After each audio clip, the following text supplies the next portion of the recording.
कुछ जगहें ऐसी होती हैं जिनके बारे में कहा जाता है कि वहां जिंदगी जीना किसी के भी बस की बात नहीं। और आज हम जो आपको जगह दिखा रहे हैं ये उन्हीं में से एक है। एक ऐसी जमीन जो हजारों सालों से खामोश है, मीलों तक फैली एक बहुत बड़ी और शांत जगह जहां सिर्फ हवा की सरसराहट की आवाज आती है। और इस सुनसान जगह के ठीक बीच में इंसान ने कुदरत के इस खाली कैनवस पर अपनी एक लकीर खींच दी है, एक लंबी काली सड़क की तरह। यह एक ऐसी सड़क है जो एक अनजान से सफर पर निकली हुई लगती है। इसकी लंबाई 2500 किलोमीटर से भी ज्यादा है। यह दुनिया में अपनी तरह की सबसे लंबी सड़क है जो इस तरह के रेगिस्तान के बीच से गुजरती है। सवाल यह नहीं है कि यह सड़क कहां जाती है, असली सवाल यह है कि आखिर इस जगह पर जहां दूर दूर तक कोई नहीं रहता, जहां पानी की एक बूंद तक नहीं मिलती और जहां जीवन का कोई नामो निशान नहीं, वहां इतनी बड़ी सड़क बनाने की जरूरत ही क्यों पड़ी? इसके पीछे क्या कारण छिपा है और इस इम्पॉसिबल काम को जिसे देखकर ही हिम्मत टूट जाए उसे पॉसिबल कैसे किया गया? चलिए हमारे साथ इस बड़े प्रोजेक्ट की हर परत को आज खोलते हैं। लेकिन आगे बढ़ने से पहले आपसे एक छोटी सी रिक्वेस्ट है। अगर आप हमारे चैनल पर नए हैं तो इसे प्लीज सब्सक्राइब जरूर कर लें और अगर वीडियो अच्छा लगे तो लाइक करना मत भूलिएगा।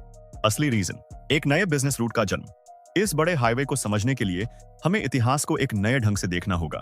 एक टाइम था जब एक बहुत जाना माना रेशम मार्ग यानी सिल्क रोड दुनिया के दो अलग अलग हिस्सों को जोड़ता था। सामान का, संस्कृति का और नई सोच का लेन देन इसी रास्ते से होता था। यह हाईवे उसी पुरानी सोच का आज का हाईटेक और बेहद तेज रूप है। इसे बनाने के पीछे एक बहुत बड़ा इकोनॉमिक और पॉलिटिकल रीजन है। एक ऐसा प्लान जिसका मकसद एक देश के पूर्वी इंडस्ट्रियल सेंटर्स जहां मोबाइल, इलेक्ट्रॉनिक्स, कपड़े और भारी मशीनरी जैसा सामान बनता है को उसके सबसे दूर के पश्चिमी हिस्सों से जोड़ना है। ये पूर्वी हिस्से चीन की मैन्युफैक्चरिंग हब्स हैं, जैसे पर्ल रिवर डेल्टा जहां दुनिया के सबसे ज्यादा इलेक्ट्रॉनिक्स बनते हैं।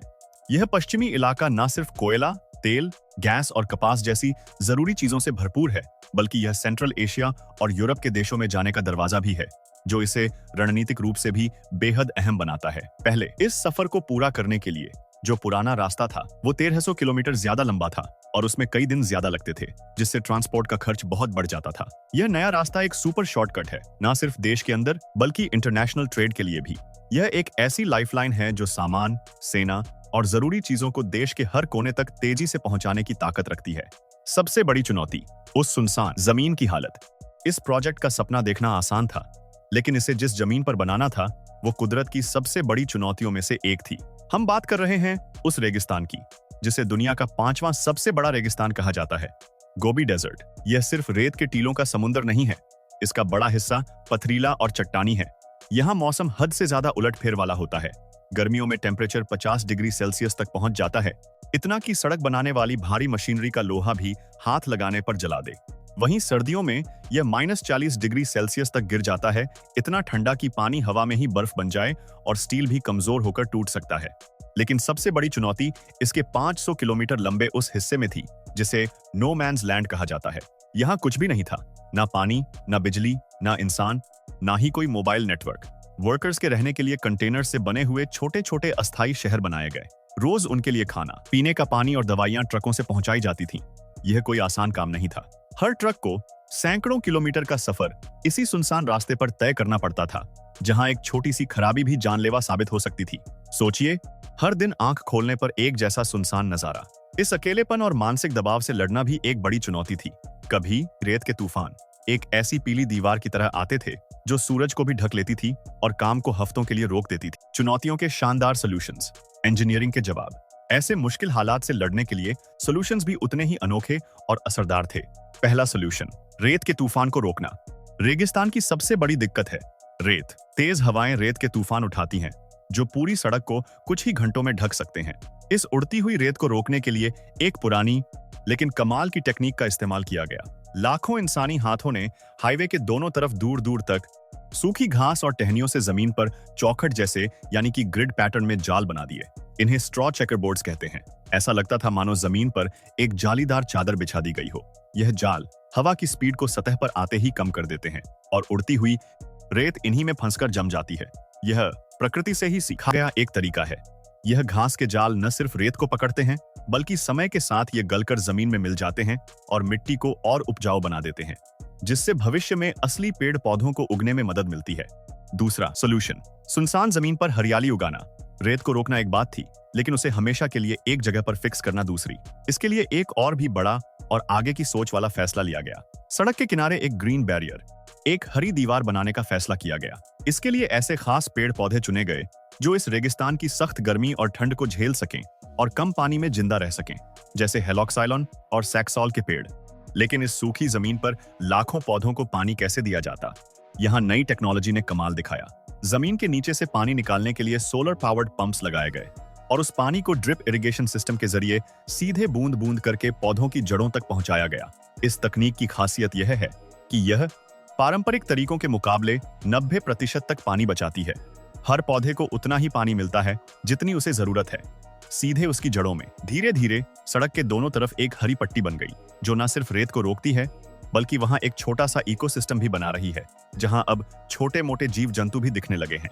तीसरा सॉल्यूशन, हर मौसम में टिकने वाली सड़क। गोबी के एक्सट्रीम टेम्परेचर का सामना करने के लिए आम सड़क काम नहीं कर सकती थी। साधारण एस्फॉल्ट गर्मी में फैलता है और सर्दी में सिकुड़ता है, जिससे उसमें दरारें आ जाती हैं। इसलिए एक स्पेशल पॉलीमर मॉडिफाइड एस्फॉल्ट बनाया गया। यह एक ऐसा लचीला मटेरियल है जो एक रबर की तरह काम करता है, जो इस फैलाव और सिकुड़न को बिना टूटे झेल जाता है। इसके नीचे पत्थरों और दूसरी चीजों की कई लेयर्स डाली गईं ताकि सड़क की बुनियाद मजबूत रहे। साथ ही इस लंबे और सुनसान सफर को सेफ बनाने के लिए हर कुछ दूरी पर modern service stations, fuel pumps और इमरजेंसी कम्युनिकेशन सेंटर बनाए गए जो पूरी तरह से सोलर और विंड पावर पर चलते हैं। प्रोजेक्ट का खुलासा, एक नया इकोनॉमिक रास्ता। दोस्तों, आप अब तक यही सोच रहे होंगे कि आखिर इस बड़े प्रोजेक्ट का नाम क्या है। यह है G7 बेजिंग उरुमची एक्सप्रेसवे, एक इंपॉर्टेंट प्रोजेक्ट जो उस देश की राजधानी बीजिंग को उसके सबसे दूर पश्चिमी स्टेट शिनजियांग के शहर उरुमची से जोड़ता है। यह वही देश है जो इस हाईवे को अपने दुनिया भर में फैले बेल्ट एंड रोड इनिशिएटिव का एक जरूरी हिस्सा मानता है। जी हाँ, चाइना। आपको जानकर हैरानी होगी कि इस 2500 किलोमीटर लंबे महाप्रोजेक्ट के सबसे मुश्किल हिस्से यानी नो मैन्स लैंड वाले हिस्से को सिर्फ 2.5 साल के अंदर पूरा कर लिया गया था, जो इसकी प्लानिंग और इंजीनियरिंग की काबिलियत को दिखाता है। यह हाईवे अब पूरी तरह से चल रहा है। इसने न सिर्फ सफर का टाइम कम किया है, बल्कि उन इलाकों में तरक्की के नए दरवाजे खोले हैं जो पहले दुनिया से अलग थलग पड़े थे। इस कहानी से हमारे लिए क्या सीख है?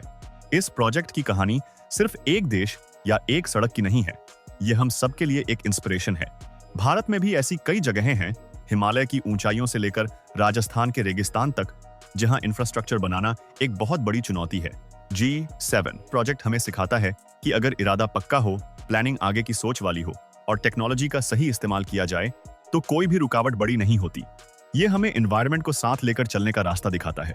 बनाना एक बात है, लेकिन उसे सालों साल ऐसी हालत में बनाए रखते हुए मेंटेन करना एक अलग ही चुनौती है, और यह प्रोजेक्ट इसका भी एक बेहतरीन एग्जाम्पल है। आखिर में ये G7 एक्सप्रेसवे सिर्फ एक सड़क नहीं है, यह इंसान की हिम्मत, इंजीनियरिंग की काबिलियत और पक्के इरादों की एक मिसाल है। इसने एक बेजान रेगिस्तान को एक जरूरी इकोनॉमिक रास्ते में बदल दिया है। यह इस बात का सबूत है कि इंसान ने एक रुकावट को ही रास्ते में बदल दिया।